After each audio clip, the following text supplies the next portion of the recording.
ఒక మహోన్నత వ్యక్తి రామోజీరావు గారి సంస్కరణ సభకి నన్ను ఆహ్వానించినటువంటి గౌరవనీయులు చంద్రబాబు నాయుడు గారు, పవన్ కళ్యాణ్ గారికి నా హృదయపూర్వక కృతజ్ఞతలు తెలుపుకుంటున్నాను. నాకు సంగీత దర్శకుడిగా జన్మనిచ్చిన రామోజీరావు గారు, ఆయనతో నేను గడిపిన క్షణాలు చాలా ఎక్కువ ఉన్నాయి. అందుకు నేను చాలా అదృష్టంగా భావిస్తుంటాను. ఆ క్షణాల నుంచి నేను నేర్చుకున్న విలువైన విషయాలు ఎన్నో ఉన్నాయి. వాటిలో మచ్చుకు ఒకటి ఏంటంటే,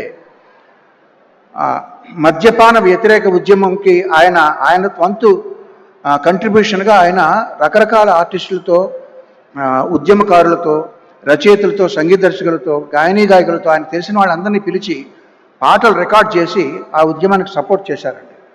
నన్ను కూడా రమ్మని ఒక పాట రికార్డ్ చేయమన్నారు.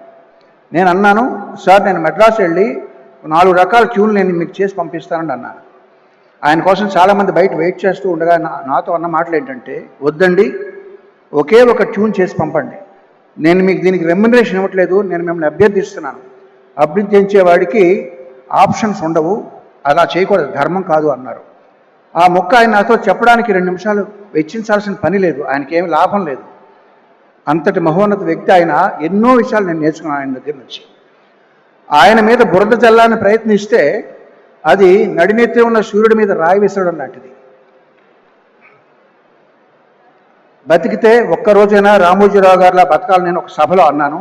ఇప్పుడు అనేది ఏంటంటే, మరణించినా ఆయనలాగే మరణించాలి.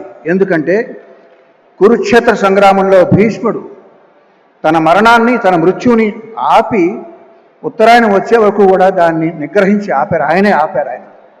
అదేవిధంగా తను ఎంతో ప్రేమించే ఆంధ్రప్రదేశ్ కబంధ హస్తాల్లోంచి బయటపడడం ఆయన కళ్ళారా చూసి అప్పుడు నిష్క్రమించారు. అంచేత మరణించినా ఆయనలాగే మరణించాలి. ఆయన ఫోటో మా పూజ గదిలో ఉంటుందండి. ఎందుకంటే ఆయన దేవుణ్ణి నమ్మరు. దేవుణ్ణి నమ్మని రామోజీరావు గారి ఫోటో దేవుడు ఉండాల్సిన చోట మా ఇంట్లో ఉంటుంది.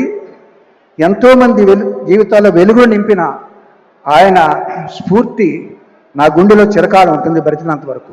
ధన్యవాదాలు.